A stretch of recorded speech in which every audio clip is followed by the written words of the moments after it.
दोस्तों, आज 15 अगस्त है। वो दिन जब हमारी मिट्टी ने हमें अपनी गोद में लेकर कहा, अब तुम आज़ाद हो।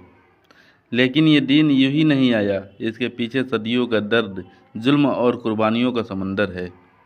एक वक्त था जब हिंदुस्तान को सोने का चिड़िया कहा जाता था। हमारे खेत लहराते थे, बाजार रोशन रहते थे, हमारी नदियाँ गीत गाती थी, हमारी संस्कृति पूरी दुनिया में मिसाल थी। लेकिन फिर वो आए अंग्रेज, तिजारत के बहाने, और धीरे धीरे उन्होंने हमारे घर में सेंध लगा दी। उन्होंने सिर्फ हमारी ज़मीन नहीं छीनी, हमारी पहचान, हमारी भाषा, हमारा गर्व सब छीन लिया। हमारे अन्न पर टैक्स, हमारे खून पसीने की कमाई पर लूट। जो आवाज़ उठाए उसकी ज़बान काट दी जाती या जेल की अंधेरी कोठरी में सड़ा दिया जाता। कभी नील की खेती का जुल्म, कभी काले कानून का बोझ। हिंदुस्तान की मिट्टी लहू से लाल होने लगी। वो जो मिट्टी में लहू मिला वो चमन गुलजार हुआ। वो जो मिट्टी में लहू मिला वो चमन गुलजार हुआ। वो जो सर कटा के तिरंगे का ईमानदार हुआ। वो जो सर कटा तिरंगे का ईमानदार हुआ। आज़ादी कोई तोहफा नहीं है दोस्त, ये तो शहीदों का उधार हुआ। 1857 मंगल पांडे की बंदूक से निकली एक गोली ने पूरे हिंदुस्तान में बगावत की चिंगारी फैला दी। रानी लक्ष्मीबाई ने अपने घोड़े पर बैठकर तलवार चलाई, कहा मैं अपनी झांसी नहीं दूंगी। ये सिर्फ शुरुआत थी। इसके बाद कारवां बढ़ता गया। सरदार पटेल, महात्मा गांधी, भगत सिंह, चंद्रशेखर आज़ाद, नेताजी सुभाष चंद्र बोस, किसी ने कलम से लड़ाई लड़ी, किसी ने तलवार से, किसी ने बम से दुश्मन के होश उड़ाए, और किसी ने भूख हड़ताल से उनके जुल्म को दुनिया के सामने रखा। और इसी कारवां में एक नाम हमेशा सुनहरे अक्षरों में रहेगा, अशफाकुल्लाह खान। अशफाकुल्लाह ऐसे नौजवान जिनकी आंखों में अपने वतन की मोहब्बत और दिल में आज़ादी का जुनून जलता था।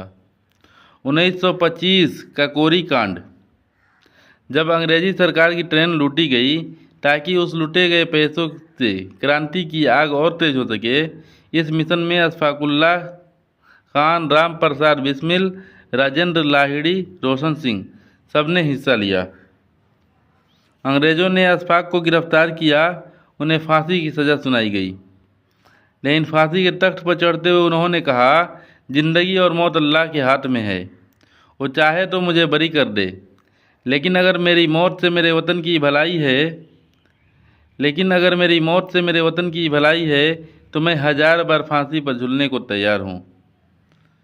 दोस्तों, ज़रा सोचिए, 27 साल की उम्र में हंसते हंसते अपनी जान दे दी ताकि हिंदुस्तान सांस ले सके। सरफरोशी की तमन्ना अब हमारे दिल में है। सरफरोशी की तमन्ना अब हमारे दिल में है। देखना है जोर कितना बाजुए कातिल में है। सरफरोशी की तमन्ना अब हमारे दिल में है। देखना है जोर कितना बाजुए कातिल में है। हम वो है जो मौत को गले लगाकर मुस्कुराया करते हैं। हम वो है जो मौत को गले लगाकर मुस्कुराते हैं, क्योंकि हमें अपने वतन से मोहब्बत बेइंतहा है। और फिर 15 अगस्त 1947 की वो रात, जब घड़ी ने 12 बजाए और हर हिंदुस्तानी की आंखों में आंसू थे। ये आंसू दुख के नहीं बल्कि गर्व के थे। पंडित जवाहरलाल नेहरू का वो ऐतिहासिक भाषण, जिसमें उन्होंने कहा कि भारत ने अपनी लंबी नींद से जागकर अपनी किस्मत खुद लिखने की ठानी है। उस रात तिरंगा पहली बार लाल किले पर फहराया और पूरी दुनिया ने देखा गुलामी की जंजीर टूट चुकी है। दोस्तों, आज हम आज़ाद हैं, लेकिन हमें याद रखना होगा ये आज़ादी हमें लाखों शहीदों की कुर्बानी से मिली है। तो आइए आज के दिन सिर्फ झंडा न लहराए, बल्कि ये कसम खाए कि हम अपने देश की इज्जत, इसकी एकता, इसकी मिट्टी को कभी कमज़ोर नहीं होने देंगे। क्योंकि देश सिर्फ ज़मीन का टुकड़ा नहीं होता।